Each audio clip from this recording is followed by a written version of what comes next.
Hello, everyone.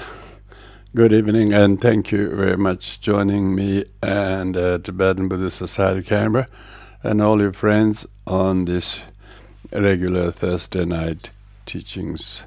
And currently, we are reading the Vishuddhimagga, the very great textbook of Dharma called Path Purification by Buddhagosha. So, as usual, before we start, I will do the refuge and four immeasurables and the recitation of the Heart Sutra mantra. And all of you know what to do. Please join me in, or sit still in peace and quietness, and in formulating our mental formation, why I'm listening to the Dharma, why we need to turn to Dharma, and try to make that relevant to your being, doing what you're doing. Thank you. Oyenda Buddha Dhamma Sangha Tere Vijaladam Bhavaja Ajendala Ajare Buddha Vajave Enda Buddha Dhamma Sangha Ajare Vijaladam Bhavaja Ajendala Ajare Buddha Vajave Enda Buddha Dhamma Sangha Ajare Vijaladam Bhavaja Ajendala Ajare Buddha Vajave. May all beings have happiness and cause of happiness. May they be free from suffering and a cause of suffering. May they know a power from happiness that knows no suffering. May they dwell in equanimity, free from attachment, aversion, those near and far. May all beings have happiness and cause of happiness. May they be free from suffering and a cause of suffering. May they know a power from happiness that knows no suffering. May they dwell in equanimity, free from attachment, aversion, those near and far. May all beings have happiness and cause of happiness. May they be free from suffering and a cause of suffering. May they know a power from happiness that knows no suffering. May they dwell in equanimity, free from attachment, aversion, those near and far. Tadyadam gaden gade baran gade barazan gade bodha zodan gaden gade baran gade barazan gade bodha zodan gaden gade baran gade barazan gade Tadyadam gaden gade baran gade barazan gade bodha zodan gaden gade baran gade barazan gade bodha zodan gaden gade baran gade barazan gade bodha Tadyadam gaden gade baran gade barazan gade bodha zodan gaden gade baran gade barazan gade bodha zodan gaden gade baran gade barazan gade Tadyadanga denga baranga de barazanga de bodo tadyadanga denga de baranga de barazanga de bodo tadyadanga denga de baranga de barazanga de bodo tadyadanga denga de baranga de barazanga de bodo tadyadanga denga de baranga de barazanga de bodo tadyadanga denga de baranga de barazanga de bodo tadyadanga denga de baranga de barazanga de bodo tadyadanga denga de baranga de barazanga de bodo tadyadanga denga de baranga de barazanga de bodo.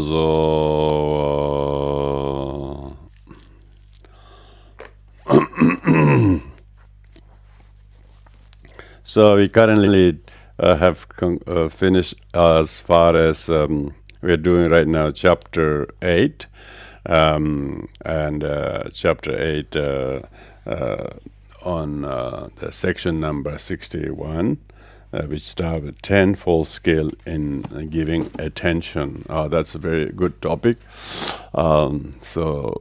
61. Having thus told the 7-fold skill in learning, he should tell the 10-fold skill in giving attention as follows. Number 1, as to following the order. 2, not too quickly. 3, not too slowly. 4, as to warding off distraction. 5, as to surmounting the concept. 6, as to successive leaving. 7, as to absorption.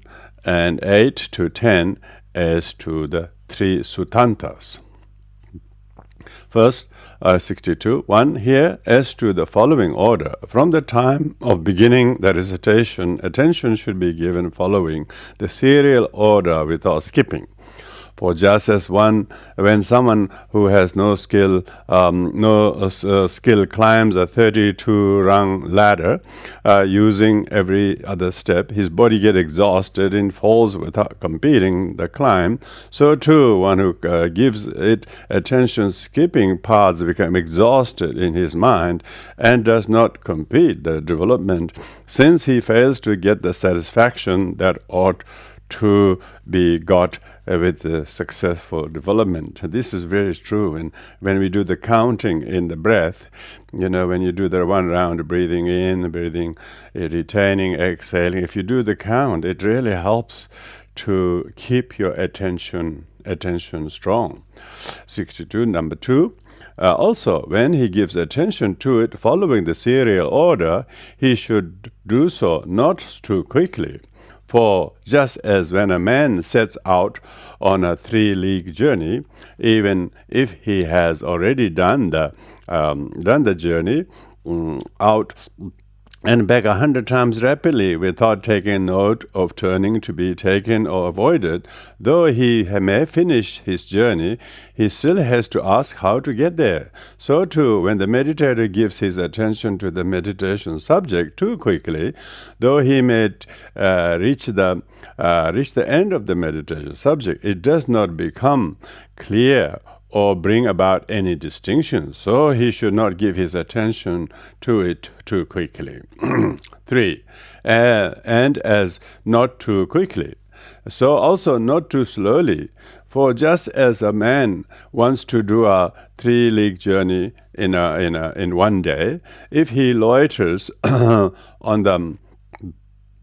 the way among trees, rocks, pools, etc., he does not finish the journey in a day and needs 2 or 3 to complete it. So too, if the meditator gives his attention to the meditation subject too slowly, he does not get it to the end, and it does not become a condition for distinction.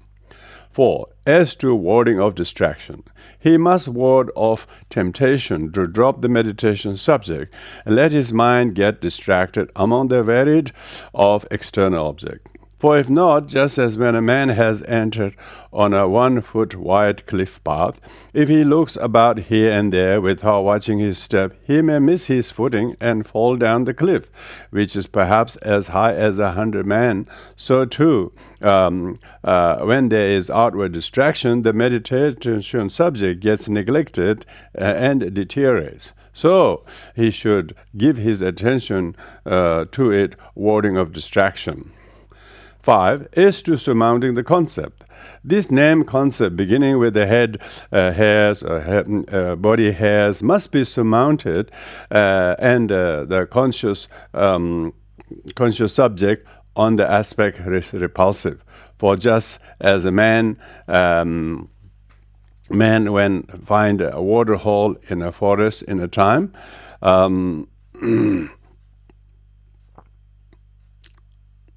in a time of alms at the first house, he left out the 2 houses beyond it, and on the 3rd day he got his bowl full at the first house and went to sitting hall and ate. So with this. 71. The 32 aspects of. Just a minute. I'll make sure I haven't jumped because this page turning is a little. Yeah. Okay, the 71. 32 aspects are like village with 32 families. The meditator is like alms food eater.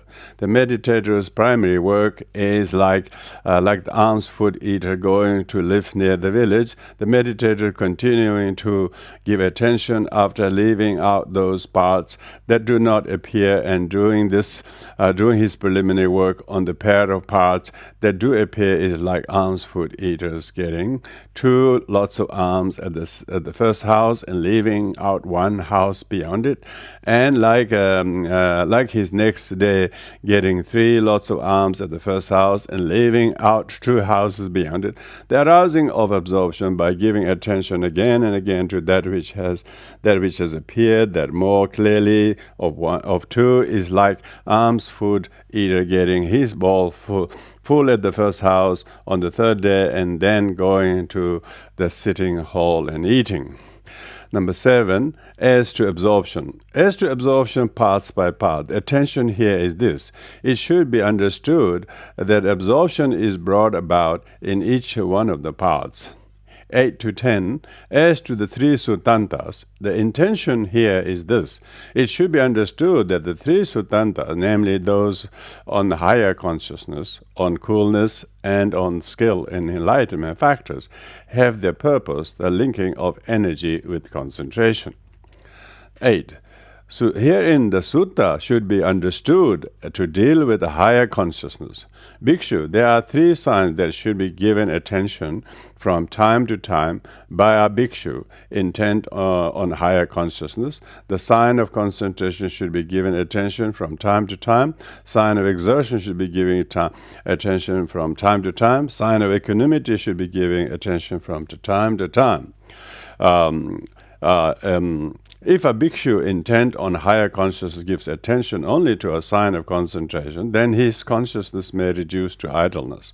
If a bhikshu intent on higher consciousness gives attention only to the sign of exertion, then his consciousness may reduce to agitation. If a bhikshu intent on higher consciousness gives attention only to the sign of equanimity, then his consciousness may not become rightly concentrated for the destruction of cankers. But bhikshus, when a bhikshu intent on higher consciousness gives attention from time to time to the sign of concentration, to the sign of exertion, to the sign of equanimity, then his consciousness becomes malleable, wieldy, and bright. It is not brittle and becomes rightly concentrated for the destruction of cankers. 75. Bhikkhus, just as a skilled goldsmith or a goldsmith apprentice prepares his furnace and heats up and puts crude gold into it with thongs, and he blows on it from time to time, sprinkle water on it from to time, looks on it from time to time, and if the goldsmith or goldsmith apprentice only blew on the crude gold, it would burn, and if only sprinkle water on it, it would cool down, and if he only looked on it, it would not get rightly refined. But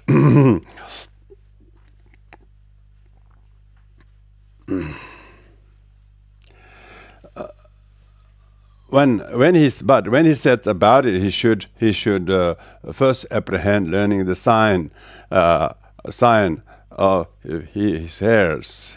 So just a minute. This page turning is just really.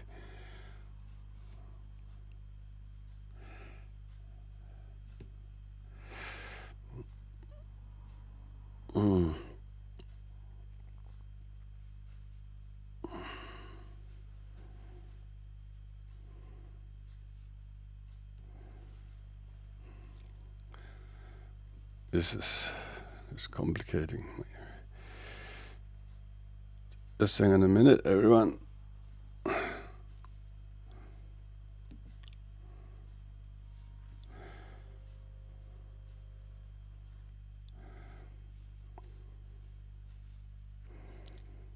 $77. Okay, sorry. The goldsmith or goldsmith apprentice blows on the crude gold from time to time, sprinkles water it from time to time. He looks on it and from the time, then it becomes malleable, wieldy, and bright. It's not brittle and submits rightly to being wrought. Whatever kind of ornament he wants to work on it, whether a chain or a ring or a necklace or gold fillet, it serves his purpose. 76. So too bhikshus, there are there are three signs that should be given attention from time to time by a bhikshu intent on higher consciousness. Becomes rightly concentrated for the distraction of cankers. He attains the ability to be a witness through realization by a direct knowledge of any state realizable by direct knowledge, and direct knowledge to which he inclines his mind whenever there is occasion. So, number 9, this sutta deals with coolness. Bhikshu. When a bhikshu possesses 6 things, he is able to realize supreme coolness. What 6? Here the bhikshu, when consciousness should be restrained, he restrains it. When consciousness should be exerted, he exerts it. When consciousness should be encouraged, he encourages it. When consciousness should be look on at with equanimity, he looks on it with equanimity. He is resolute on the superior state to be attained. He delights in nibbana. Possessing these 6 things, a bhikshu is able to realize to the supreme coolness. 10. Skill in enlightenment factors has already been dealt with the explanation of skill and absorption in the passage beginning, Bhikshu, when the mind is slack, that is not the time developing the tranquility enlightenment factor. 79. So the meditator should make sure that he has apprehended this sevenfold skill in learning well, and has properly defined his tenfold skill in giving attention, thus learning the meditation subject properly with both skill and both kinds of skill. So, starting the practice. 80. If it is convenient for him to live in the same monastery as the teacher, then he need not to get it explained in detail thus to begin with, but as he applies himself to the meditation subject, after he has made sure about it, he can have each successive stage explained as he reaches each distinction. One who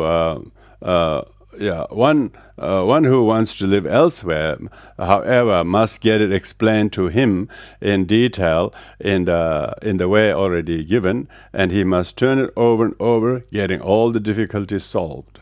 He should leave an abode of an unsuitable kind as described in the description of earth's kasina, and go to live in suitable one. Then he should sever the minor impediments and set about the preliminary work for giving attention to repulsiveness.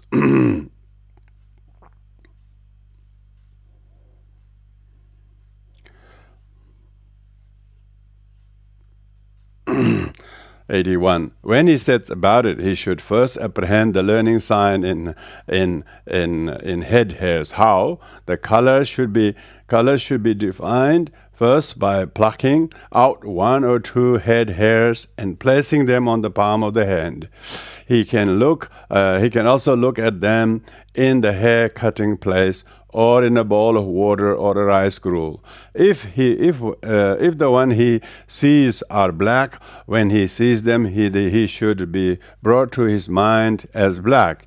If white, as white. If mixed, they should be brought to his mind according to the most prevalent. And in the case of the head hairs, so too the signs should be apprehended visually with the whole of the skin pentad. 82. Having apprehended the sign thus, and defined all other parts of the body by color, shape, direction, location, and delimitation, he should then define repulsiveness in 5 ways, that is, by color, shape, order, habitat, and location. Here is the explanation of all parts given in succession order. Head hair. Firstly, head hair are black in their normal color, the color of fresh artica seeds. As to the shape, they are shape of long, round, measuring rods. As to the direction, they lie in the upper direction. As to the location, their location is on the wet inner skin that envelopes the skull. It is bounded both sides by the roots of the ears, in front by the forehead, and behind by the nape of the neck. As to the delimitation, they are bounded below by the surface of their own roots, which are fixed by entering to the amount of the tip of the raised grain into the inner skin that envelopes the head. Gosh, this is so sensitive. They are bounded below by a surface of their own roots, which are fixed by entering to the amount of the tip of the rice grain into the inner skin that envelopes the head. They are bound above by space and all round by each other. There are no two hairs together. This is their delimitation in the similar. The head hairs are not bound, not body hairs. The body hairs are not head hairs, being likewise not intermixed with the remaining 31 parts. The head hair are a separate part. This is their delimitation by a dissimilar. Such is the definition of the head hairs as to color and so on. 84b, their definition as to repulsiveness in the 5 ways, that is by color, etc., is as follows. Head hairs are repulsive in color as well as shape, order, habitat, and location. 85. For on seeing the color of the head hair is a ball of inviting rice gruel or cooked rice, people are disgusted and says, this has got hair in it. Take it away. So they are repulsive in color. Also, when people are eating at night, they are likewise disgusted by the mere sensation of the hair-shaped aka, dark nakashi bark fiber. So they are repulsive in shape. And 86. And the color and the odor of head hairs, unless dressed with a smearing of oil, scented with flowers, is most offensive. And it is still worse when they put in the when they put in the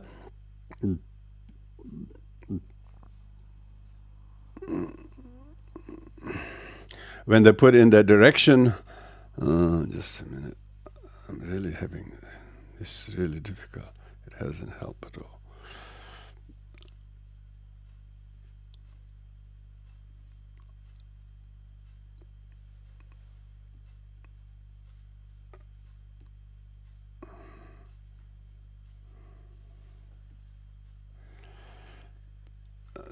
Go back. And the odor of the head hair, unless dressed in a smearing oil, scented with flowers, etc., is most offensive.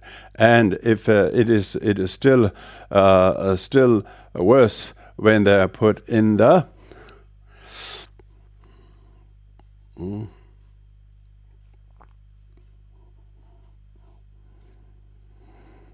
fire.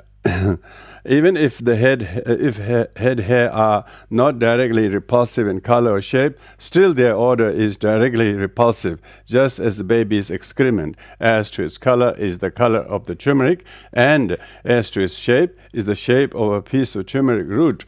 And just as the bloated carcass of a black dog thrown into the rubbish heap, as its color is the color of a ripe palmyra fruit, and as to its shape is the shape of a mandolin-shaped drum left face down, and its fangs are like jasmine buds. And so, even if both these are not directly repulsive in color and shape, still their odor is directly repulsive. So too, even if the head hair is not directly repulsive in color and shape, still their odor is directly repulsive. 87. But just as pot herbs that grow on village sewage in a filthy place are disgusting to civilized people and unusable, so too also head hairs are disgusting, since they grow on the sewage of pus, blood, urine, dung, bile, and the like. This is the repulsive aspect of the habitat. 88. and these head hair grow on the hip of the other 31 parts, as fungi do on a dunghill. And owing to the filthy place they grow, if they are quite as unappetizing as vegetable growing on a charnel ground, on a midden lattice, etc., as lotuses or water lilies growing in drains, and so on. This is the repulsive aspect of the location. 89. And as in the case of the head hairs, also also the repulsiveness of all parts should be defined in the same 5 ways of color, shape, color, order, habitat, and location. All however much be defined individually by color, shape, direction, location, delimitation as follows. Body hairs. 90. Herein, firstly, as to the natural color, the body hair are not pure black like head hair, but blackish brown. As to the shape, they are the shape of palm roots with the tips bent down. As to direction, they lie in the lower direction. As to location, except for the location where the head hair is established, for the palms of the hands and soles of the feet, they grow in the most of the rest of the inner skin that envelopes the body.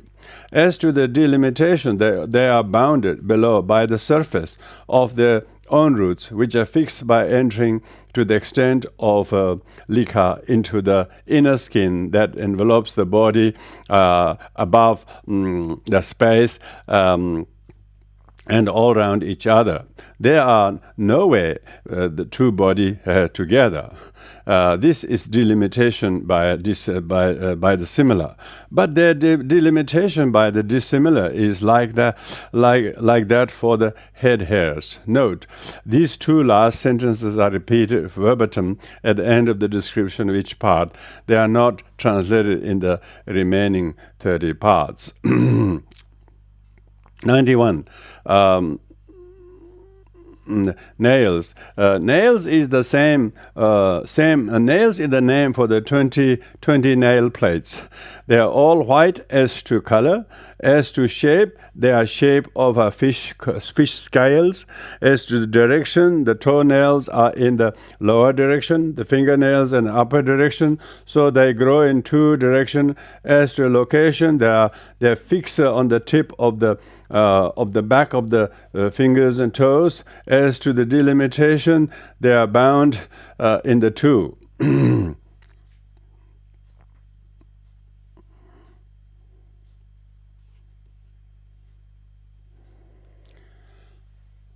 Direction by the flesh of the ends of the fingers and toes, and inside by the flesh of the back of the fingers and toes, and externally and by space and bound by each other. There are no two nails together. Teeth. 92. There are 32 tooth bones on one whose teeth are complete. They are white in color. As to shape, they are of various shapes. Firstly, in upper lower row, the four middle teeth are shape of a pumpkin seed set in the row of lump of clay. Then that on each side of them has one root and one point, and is shape of a jasmine bud. Each one after that has two roots and 2 points, and is the shape of a wagon prop. Then two each side with the 3 roots and 3 points, then two each side, 4 rooted and 4 pointed. Likewise, in the upper row, as to the direction, they lie in the upper direction. As to the location, they are fixed in the jaw bones. As to delimitation, they are bounded by the surface of their own roots, which are fixed in the jaw bones. They are bounded by space, and they are all round by each other. There are no two teeth growing together. Skin. 93. The inner skin envelopes the whole body. Outside, what is called the outer cuticle, which is black, brown, or yellow in color. And when that from the whole of the body is compressed together, it amounts to only as much as a jujube fruit kernel. But as to color, the skin itself is white, and its whiteness becomes evident when the outer cuticle is destroyed by contact with the flames of fire or impact of a blow, and so on. 94. The color. As to the color, it is the shape of a body in brief, but in detail, the skin of the toes is a shape of silkworms' cocoons. The skin of back of the foot is the shape of a shoes with uppers. The skin of the calf is the shape of palm leaf wrapping cooked rice. The skin of the thigh is the shape of a long sack full of paddy. The skin of the buttock is shape of a cloth strainer full of water. The skin of the back is the shape of a hide stretched out over a plank. The skin of the belly is the shape of a hide stretched over the body of a lute. The skin of the chest is more or less square. Skin of both arms is the shape of the hide stretched over a quiver. The skin of the back of the hand is a shape of a razor box or the shape of a comb case. The skin of fingers is the shape of a key box. The skin of neck is the shape of a collar for the throat. The skin of face the shape of an insect nest full of holes. The skin of the head is shape of a ball bag. 95. The meditator who is discerning the skin should first define the inner skin that covers the face, working his knowledge over the face, beginning with the upper lip, next the inner skin of the frontal bone. Next, he should define the inner skin of the head, separating it where the inner skin's connection with the bone by inserting his knowledge in between the cranium bone and inner skin of the head, as he might his hand in between the bag and a ball put in a bag. Next, the inner skin of the shoulder. Next, the inner skin of the right arm, forward and backwards. Then, in the same way, the inner skin of the left.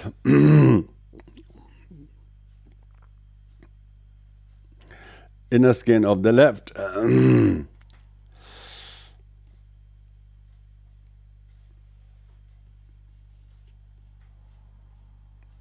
Left arm, inner skin of the left arm. Next, after defining the inner skin of the back, he should define the inner skin of the right leg forward and backwards. Then the inner skin of the left leg in the same way. Next, the inner skin of the groin, the paunch, the bosom, and the neck should be successfully defined. Then, after defining the inner skin of the lower jaw, next after that of the neck, he should finish on arriving at the lower lip. When he discerns it in the gross in this way, it becomes evident to him more subtly too. 96. As to the direction, it lies in both directions. As to the location, it covers whole body. As to the delimitation, it is bounded below by its mixed surface and above by space. Next, flesh. 97.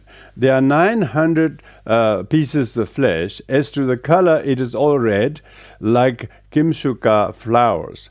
As to shape, the flesh of the calves is the shape of a cooked rice in a palm leaf bag. The flesh of the thigh is the shape of a rolling pin. The flesh of the buttocks is the shape of in the end of an oven. The flesh of the back is the shape of a slab of a palm sugar. The flesh between two ribs is the shape of a clay mortar squeezed thin in a flattened opening. The flesh of breast is the shape of a lump of clay made into a ball and flung down. The flesh of the two upper arms is the shape of a large skinned rat and twice the size. When he discerns it grossly in this way, it becomes evident to him subtly too. 98. As to direction, it lies in both directions. As to the location, it is plastered over the 300 and odd bones. As to the delimitation, it is bound below by its surface, which is fixed on the collection of bones, and above by the skin, and all round each other piece. Sinews, 99. There are 900 sinews. As to color, all the sinews are white. As to shape, they have various shapes. 4 or 5 of the great sinews that bind the body together start out from the upper part of the neck and descend by the front, and 5 more by the back, and then 5 by the right, and 5 by the left. And of those that bind the right hand, 5 descend by the front of the hand, 5 by the back. Likewise, those that bind the left hand. And of those that bind the right foot, 5 descend by the front, and 5 by the back. Likewise, those that bind the left foot. So there are 60 great sinews called body supporters, which descend from the neck and bind the body together, and they are also called tendons. They are all the shape of a yam shoots, but there are others scattered over various parts in the body, which are fine and last named. They are the shape of strings and cords. There are others still finer shape of creepers. Others still finer are the shape of large lute strings. Yet others a shape of a coarse thread. The sinews in the back of the hands and the feet are the shape of a bird's claw. Sinews in the head are the shape of a children's head nets. The sinews in the back are the shape of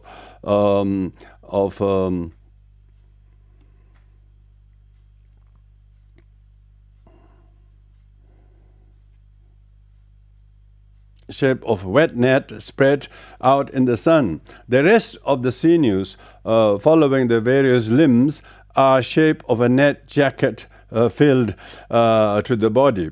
100. As to the direction, they lie in the 2 directions. As to the location, they are to be found binding the bones of the whole body together. As to the delimitation, they are bound below by the surface, which is fixed onto the 300 bones, and above by the portion that are in contact with the flesh and inner skin, and all round by each other.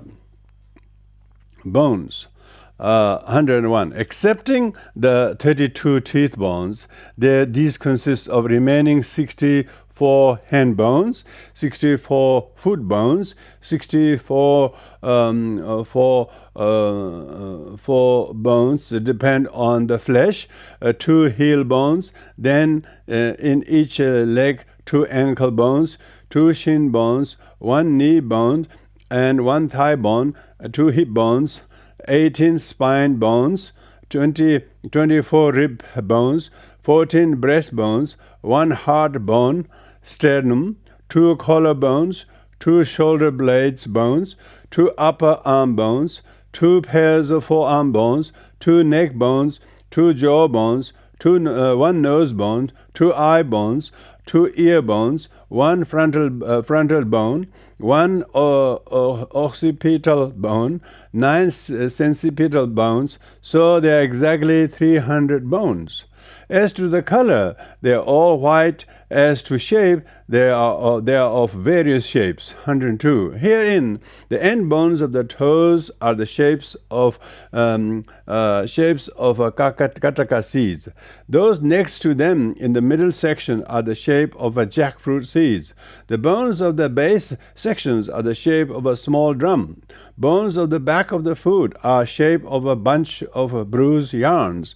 The heel bone is the shape of a seed of single stone palmyra fruit. 103. The ankle bones are shape of two play balls bound together. The shin bones in the place where they rest in the ankle bones are in the shape of a cindy shoot without the skin removed. The small shin bone is the shape of a toy bow stick. The large one is the shape of a shriveled snake's back.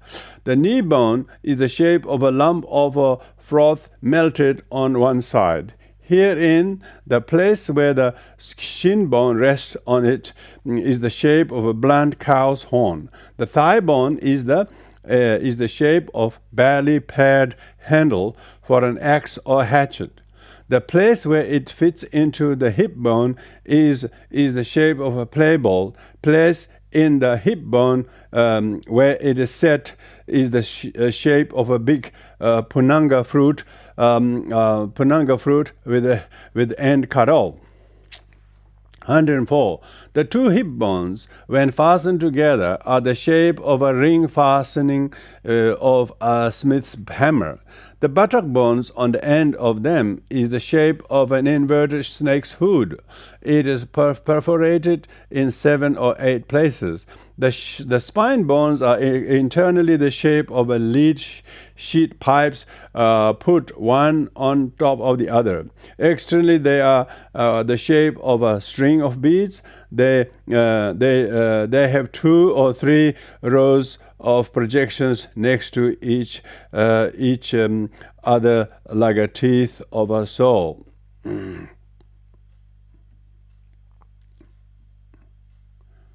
Sorry.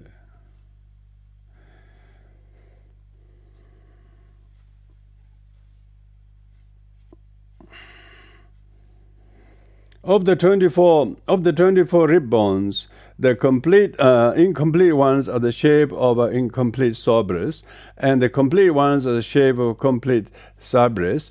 Altogether, they are like the outspread wings of a white cock. The 14 breastbones are shape of an old chariot frame. The hard bone sternum is the shape of a bowl of a spoon. The collarbones are shape of a small metal knife handle. The shoulder blade bones are shape of a Siamese hoe worn down on one side. 106. The upper arm bones are in shape of a looking glass handles. The forearm bones are the shape of a twin palms trunks. The wrist bones are the shape of a lead sheet pipes stuck together. The bones of the back of the hand are the shape of a bundle of bruised yams. As to the fingers, the bones of both sections are shape of a small drums. Those of the middle sections are the shape of a miniature jackfruit seed. Those of the end sections are the shape of kataka seeds. 107.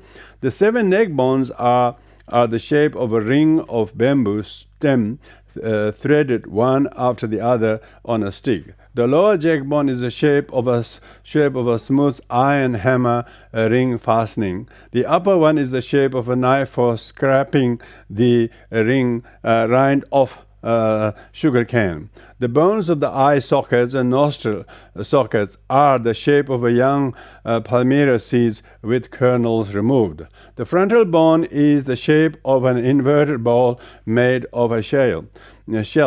The bones of the ear holes are the shape of a barber's razor boxes. Bone in the place where the cloth is tied around head above the frontal bone, and the ear hole is the shape of a piece of a curled up toffee flake. The occipital bone is the shape of a lopsided coconut with a hole cut in the end. The sincipital bones are the shape of a dish made of an old gourd held together with stitches. 108. As to the directions, they lie in both directions. As to the location, they are to be found indiscriminately throughout the whole body, but in particular here, the head bones rest on the neck bones on the spine bones on the hip bones on the thigh bones on the knee bones, and the knee bones on the shin bones, and ankle bones on the bones of the back of the foot. As to the delimitation, they are bounded inside by the one marrow above by the flesh, at the ends and at the roots by each other. Bone marrow, 109. This is the marrow inside the various bones. As to the color, it is white. As to the shape, that inside each large bone is the shape of a large cane shoot moistened and inserted into a bamboo tube. That inside each bone is a shape of a slender cane shoot moistened and inserted in a section of bamboo twig. As to the direction, it lies in both directions. As to location, it is set inside the bones. As to delimitation, it is delimited by inner surface of the bones.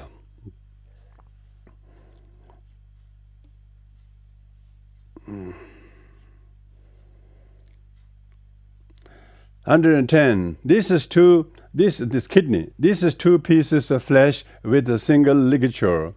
As to color, it is dull red, the color of a patilabada coral tree seeds. As to shape, it is the shape of a pair of child's play balls. As to its shape, of a pair of mango fruits attached to a single stalk.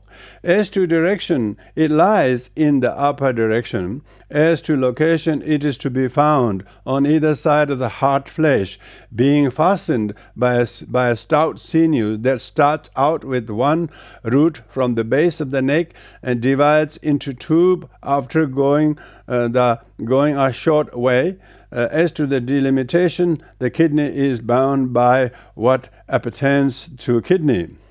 Heart, 111. This is the heart flesh. As to color, it is the color of a back of a red lotus petal. As to shape, it is shape of a lotus bud with the outer petal removed and turned upside down. It is smooth outside. Inside is like an interior of a Koshataki lusa gourd.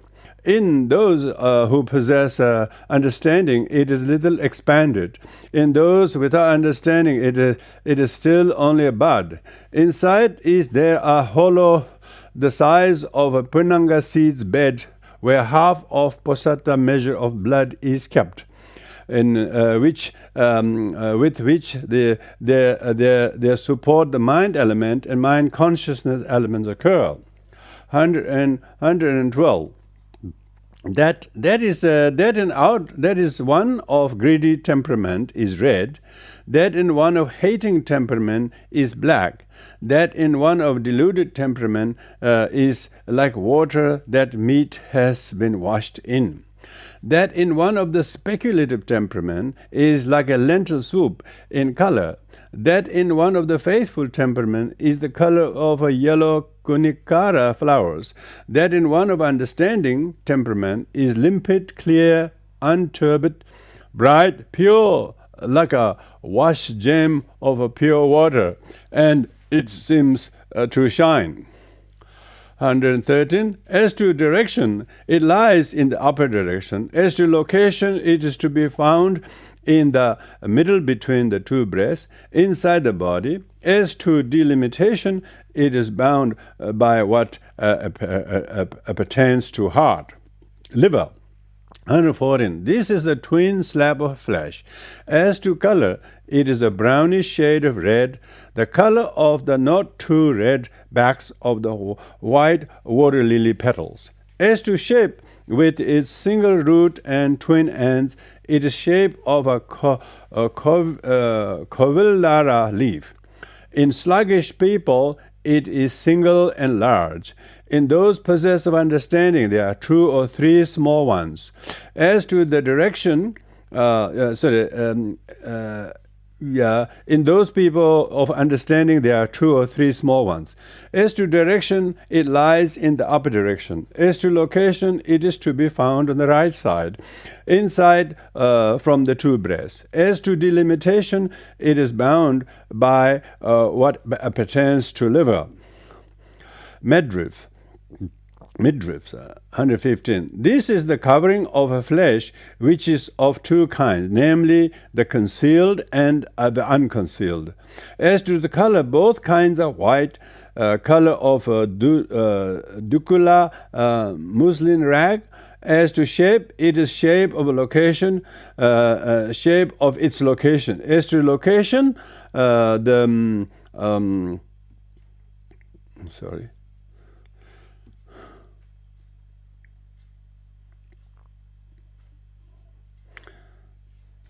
As to location, concealed midriff lies in the upper direction, other in the both direction. As to location, concealed midriff is to be found concealing in the heart and kidney, and unconcealed is to be found covering the flesh under the inner skin throughout the whole body.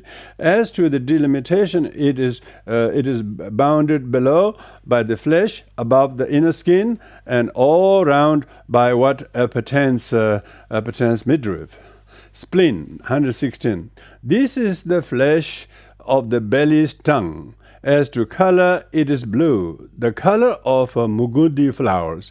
As to shape, it is 7 fingers in size, without attachment, and the shape of a black calf's tongue. As to the direction, it lies in the upper direction. As to location, it is to be found near the upper side of the belly, to the left of the heart. When it comes out through a wound of being's life is terminated, as to the delimitation, it is bound up what pertains spleen. Lungs, 117. The flesh of the lungs is divided into two or 3 pieces of flesh. As to color, it is red, the color of not very ripe udumbara fig fruits. As to shape, it is the shape of an unevenly cut thick slice of cake. Inside, it is insipid and lacks a nutritive essence, like a lump of chewed straw, because it is affected by the heat of the karma-born fire element, and springs up when there is need of something to eat and drink. As to direction, it lies in the upper direction. As to location, it is to be found inside body between the 2 breasts, hanging above the heart, and liver, and concealing them. As to the delimitation, it is bound by what pertains the lungs. 118. Bowel. This is the bowel tube. It is looped in 21 places, and in a man it is 32 hands long, and a woman 28 hands long. As to color, it is white, the color of lime mixed with sand. As to shape, it is shape of a beheaded snake coiled up and put in a trough of blood. As to direction, it lies in 2 directions. As to location, it is fastened above at the gullet, and above below the 2 excrement passage rectum. So it is to be found inside the body between the limits of the gullet and the excrement passage. As to delimitation, it is bound by what pertains to bowel. 119. Entrails, mesentery. This is the fastening of the places where the bowel is coiled.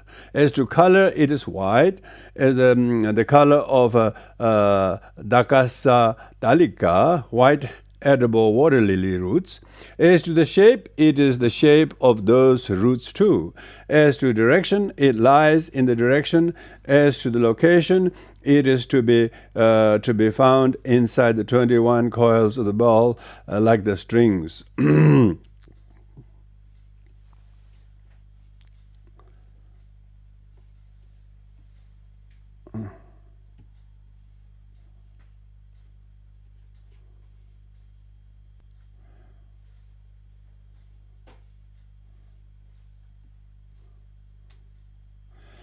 to be found inside the rope rings for wiping the feet on, sewing them together, and it fastens the bowels coil together so that they do not slip down in those working with hose, axes, etc., as the marionette string do the marionette's wooden limbs at the time of marionettes being pulled along. As to the delimitation, it is bounded by what pertains the entrails. 120, gorge. This is what has been eaten, drunk, or chewed and tasted, and is present in the stomach. As to the color, it is the color of the swallowed food. As to shape, it is the shape of rice loosely tied in a cloth strainer. As to direction, it is in the upper direction. As to the location, it is in the stomach. 121. What is called stomach is part of a bowel membrane, which is like a swelling of air produced in the middle of a length of a wet cloth when it is being twisted and wrung out from the two ends. It is smooth outside. Inside, it is like a balloon of cloth. Soiled by wrapping up meat refuse, or it can be said to be like the inside of skin of a rotten jackfruit. It is the place where worms dwell, seething in tangles, 32 families of worms, such as roundworms, boil-producing worms, palm splinter worms, needle-mouth worms, tapeworms, threadworms, and the rest. When there is no food to drink, etc., they leap up shrieking and pounce upon the heart's flesh. When food and drink, etc., are swallowed, they wait with uplifted mouths and scramble to snatch the first 2 or 3 lumps swallowed. It is these worms' maternity home, privy, hospital, and charnel ground. Just as when it has rained heavily in a time of a drought, and what has been carried by the water into the cesspit at the gate of an outpost village, the various kinds of ordure, such as urine, excrement, bits of hide and bones and sinews, as well as spittle, snot, blood, etc., gets mixed up with the mud and water already collected there. After 2 or 3 days, of families of worms appear, and it ferments, warmed by the energy of the sun's heat, frothing and bubbling on the top, quite black in color, so utterly stinking and loathsome that one can scarcely go near it or look at it, much less smell or taste it. So too the stomach is where the assortment of food, drink, etc. falls after being pounded up by the tongue and stuck together with spittle and saliva, losing at the moment its virtue of color, smell, taste, etc., and taking on the appearance of a weaver's paste and dog's vomit, then to get soused in the bile and phlegm and wind that have collected there, where it ferments with the energy of the stomach's fire heat, seethe with the families of worms, frothing and bubbling on the top, fill it till it turns into utterly stinking, nauseating muck, even to hear about which takes away any appetite for food, drink, etc., let alone see it with the eye of understanding. And when the food, drinks, etc., fall into it, they get divided into 5 parts. Worm eats one part, stomach fire burns up another part becomes urine, another part becomes excrement, and one part is turned into nourishment, sustains the blood, flesh, and so on. 122. As to delimitation, it is bounded up by the stomach lining and by what pertains the gorge.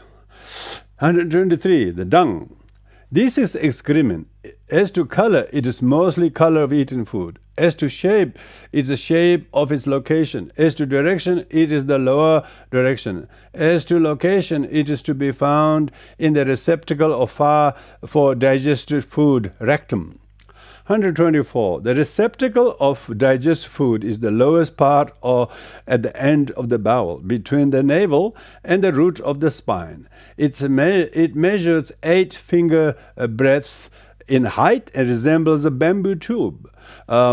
Just as when rainwater falls on a higher level, it runs down to fill the lower level and stays there. So too, the receptacle for digested food is where any food, drink, etc., that have fallen into the receptacle for digested food have been continuously cooked and simmered by the stomach fire and have got as soft as though ground up on a stone, run down through the cavitive's bowel, and it is pressed down there till it becomes impacted like a brown clay push into a bamboo joint, and there it stays. 125. As to delimitation, it is bound by the receptacle for digested food and by what pertains to dung. 126. Brain. This is the lumps of marrow to be found inside the skull. As to color, it is white, the color of a flesh of a toadstool.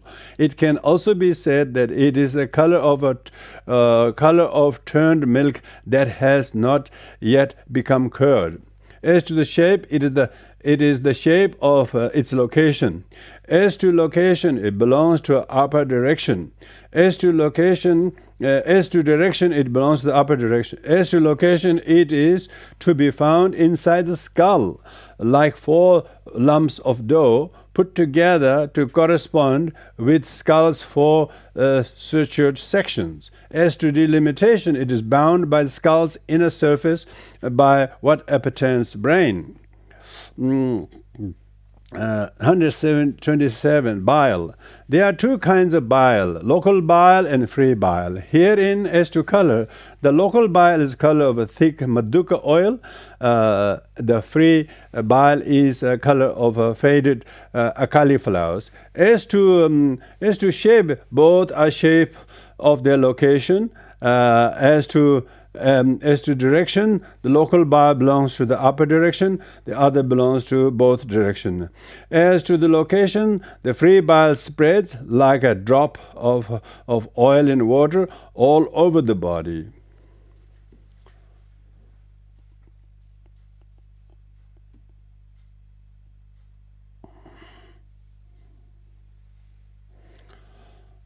All over the body, except for the fleshless parts of the head hairs, body hairs,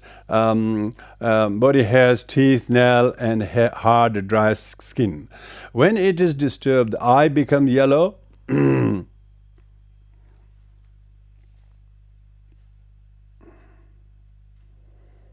know whether I have skipped something.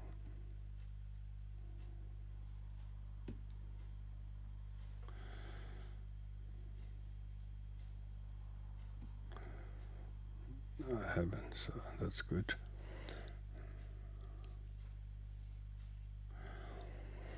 The local bile is situated near the flesh of the liver, between the heart and lungs. It is to be found in the bile container gallbladder, which is like a large Kosaka loofah gourd pip. When it is disturbed, beings go crazy and become demented. They throw off conscience and shame and do the undoable, speak unspeakable, and think the unthinkable. As to the delimitation, it is bound up by what appertains bile. 128. The film. The film is inside the body, and it measures a bowlful. As to color, it is white and the color of a juice of a nagabala leaves. As to shape, it is the shape of its location. As to location, it belongs to the upper location. As to location, it is to be found in the stomach surface, just as the duckweed and green scum on the surface of water divide when the stick of a potsherd is dropped into the water, and when spread together again, so too at the time of eating and drinking, etc. When the food, drink, etc. fall into the stomach, the phlegm divides and then spread together again. And if gets weak and stomach becomes utterly disgusting with smell of ordure, like a pipe boil or rotten hen's egg, then the belchings and a mouth reek with a stench like rotting odor rising from the stomach, so that the man has to be told, "Go away, your breath smells." But when it grows plentiful, it holds the stench of odor beneath the surface of the stomach, acting like wooden lid of a privy. This, as to delimitation, it is bound by what appertains to phlegm. 129. Pus. Pus is produced by decaying blood. As to the color, it is color of a bleached leaves, but in a dead body, it is color of stale thickened gruel. As to the shape, it is shape of the location. As to direction, it belongs to both direction. As to location, however, there is no fixed location for pus where it could be found stored up. Wherever food stagnates and goes bad in some part of the body, damaged by wounds and with stumps and thorns, by burns and fire, etc., or where boils and carbuncles, etc., appear, it can be found there. As to delimitation, it is bounded by what appertains to pus. 130. Blood. There are two kinds of blood, stored blood and mobile blood. Herein, as to color, stored blood is the color of cooked and thickened lac solution. Mobile blood is the color of a clear lac solution. As to the shape, both are shape of the location. As to direction, the stored blood belongs to the upper direction, the other belongs to both directions. As to location, except for the fleshless parts of the head hairs, body hairs, teeth, nails, and the hard, dry skin, the mobile blood permeates the whole of the clung to karmically acquired body by following the network of veins. Network of veins.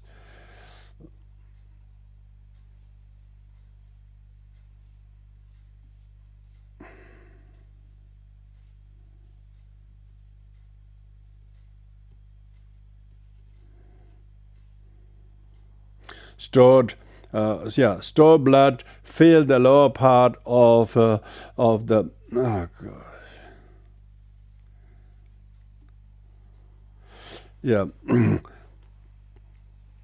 fills the lower part of the liver side to the extent of a bowlful, and by its splashing little by little over the heart, kidneys, and lungs, it keeps the kidney, liver, heart, lungs moist. For it is when it fails to moisten the kidney, heart, etc., that beings become thirsty. As to delimitation, it is bounded by what pertains to blood. 131. Sweat. This is the water element that trickles from the pores of the body hairs, and so on. As to color, it is color of a clear sesame oil. As to shape, it is the shape of its location. As to direction, it belongs to both directions. As to location, there is no fixed location for sweat where it could always be found like blood. But if the body is heated by the heat of the fire, by the sun's heat, by change of temperature, etc., then it trickles from all the pores opening of the head hairs and body hairs, as water does from a bunch of unevenly cut lily bud stems and lotus stalks pulled up from the water. So, Its shape should be understood to correspond to the pore openings of the head hairs and body hairs. As the meditator who discerns sweat should only give his attention to it as is to be found filling the pore openings of the head hairs and body hairs. As to delimitation, it is bounded by what appertains to sweat. 132. Fat. This is a thick unguent. As to color, it is the color of a sliced turmeric. It is, as to shape, firstly, in the body of a stout man, it is shape of a turmeric-colored ducula, muslin rags, placed between the inner skin and flesh. In the body of a lean man, it is shape of a turmeric-colored muslin rags placed in 2 or 3 thickness of a shank flesh, thigh flesh, back flesh, near the spine, and belly-covering flesh. As to direction, it belongs to both directions. As to location, it permeates the whole of stout man's body.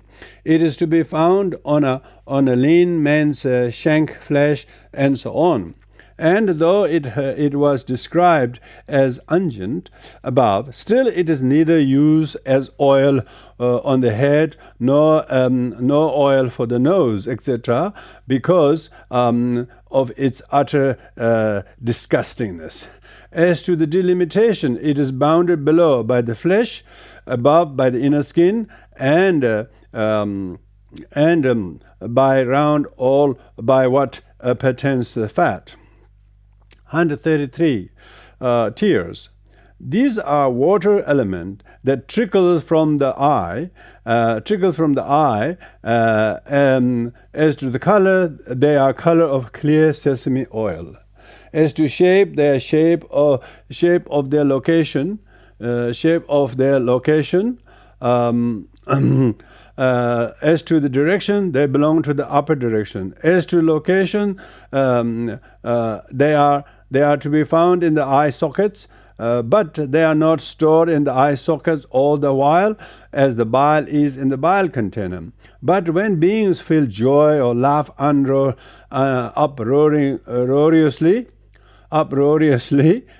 first time I use the word, uproariously, or feel grief and weep and lament, or eat particular kinds of wrong food, or when the eyes are affected by smoke, dust, dirt, etc., then being originated by joy, grief, wrong food, or temperature, they fill up the eye sockets or trickle out. And the meditator who discerns here should discern them only as they are.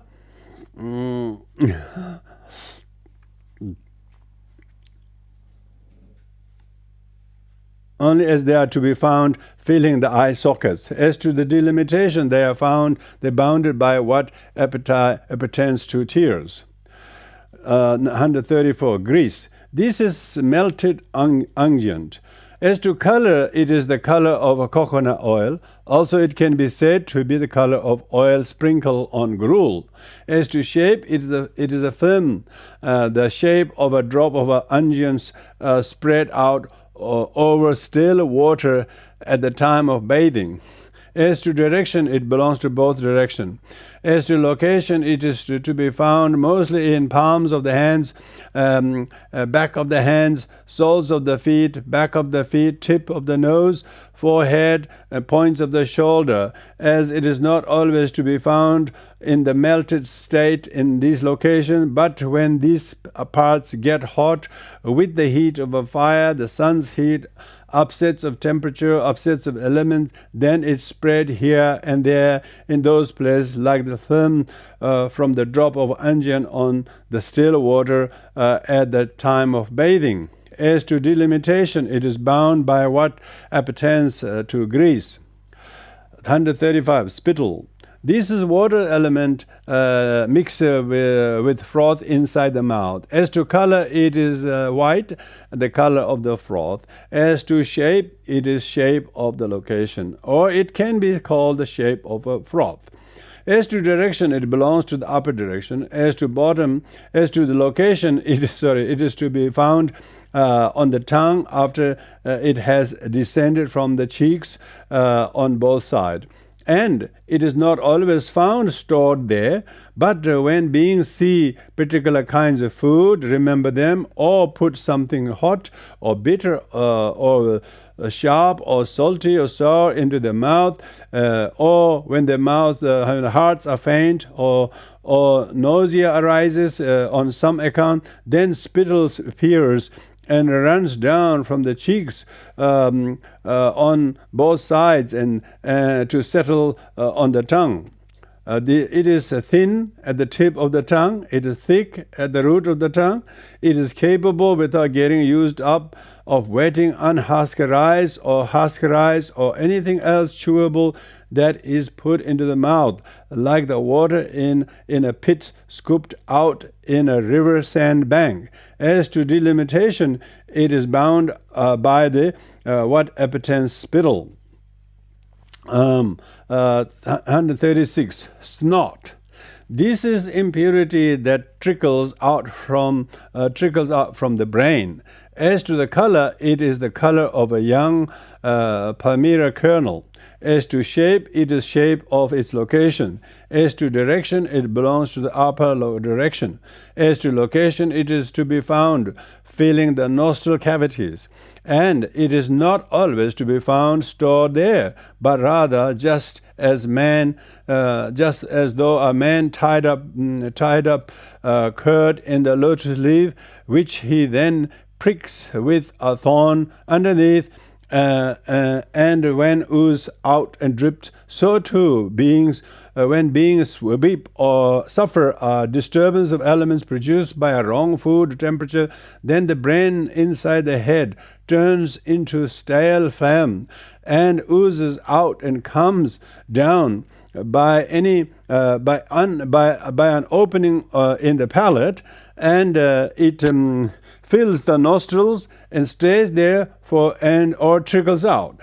And the meditator who discerns not should discern it only as it is to be found filling the nostril cavities.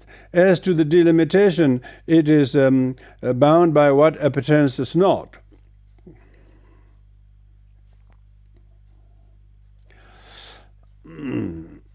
Under 37. Oil of the joints. This is the slimy ordure inside the joints of the body. As to the color, it is color of kanikaragam. As to shape, it is shape of its location. As to direction, it belongs to both directions. As to location, it is to be found inside the 180 joints, serving the function of lubricating the bone joints. If it is weak, when a man gets up, sits up, moves forward, bends or stretches, then his bones creak, and he goes about making a noise like a snapping of fingers. And when he has walked only 1 or 2 leagues distance, his air elements gets upset and his limbs pain him. But if a man has plenty of it, his bones do not creak when he gets up or sits down, etc.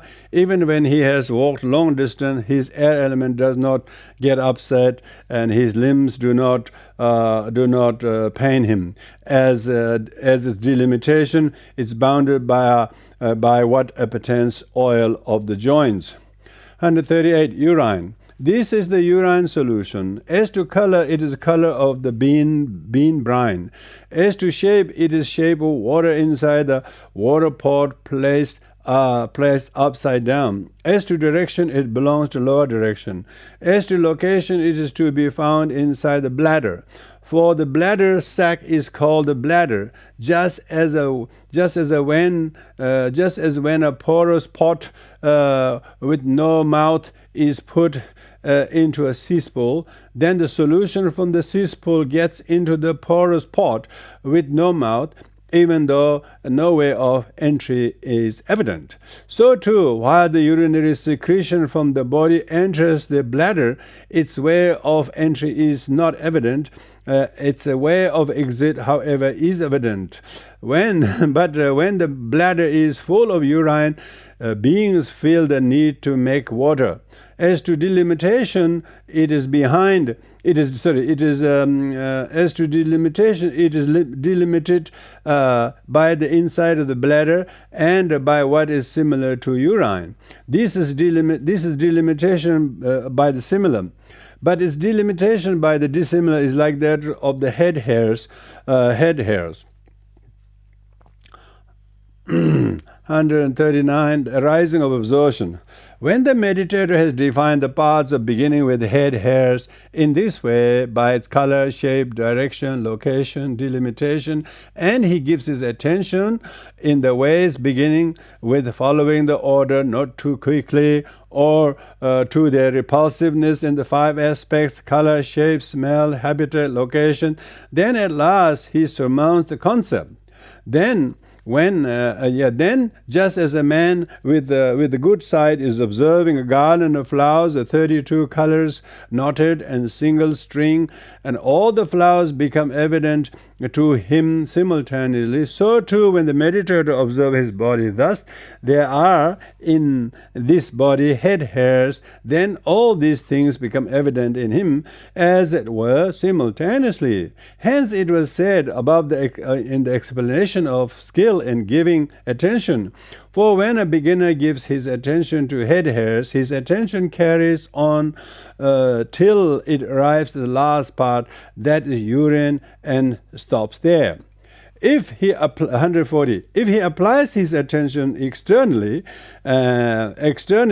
when all parts have become evident in this way, then human beings, animals, etc., as they go about, are divested of their aspects and appear just as assemblage of parts, and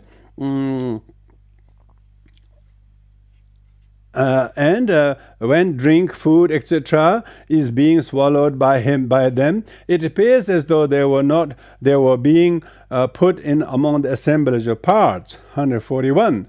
Then, as he gives his attention to them again and again, as repulsive, employing the process of successive leaving, etc., eventually absorption arises in him. Herein the appearance of the head hairs, etc., as to color, shape, direction, location, delimitation, is the learning sign. Their appearance as repulsive in all aspects is the counterpart sign.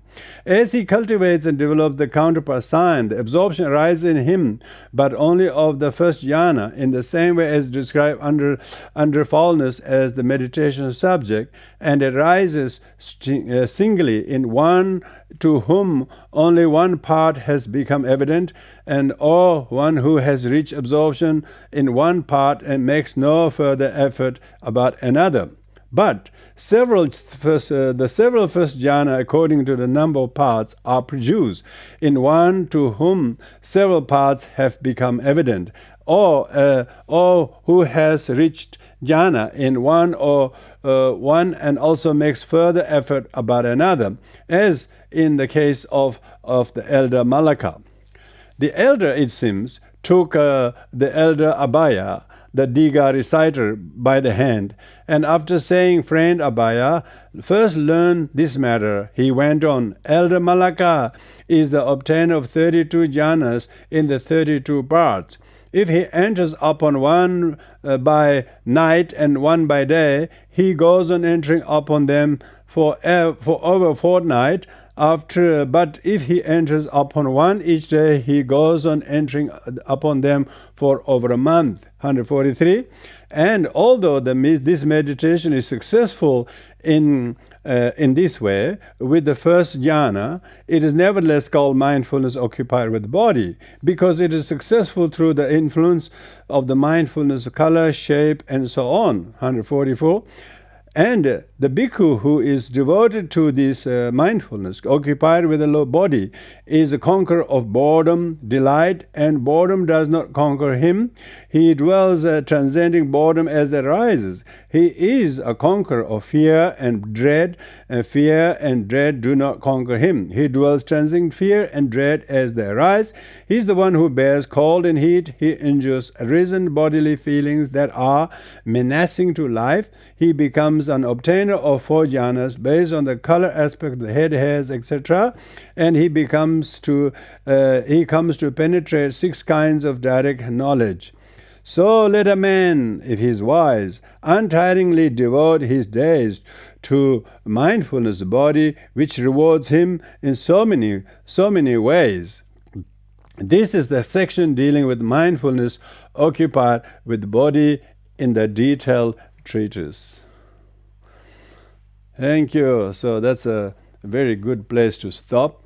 This shows the meditation on all the 32 parts of the body, shows that we are just a mere aggregate of flesh, bones, sinews, and all the rest. There is no truly independently existing tall, strong man or woman there. So therefore, one can develop strong meditative absorption and not becoming, not idealizing the body as pure and independent and inherent, real and strong when it is not.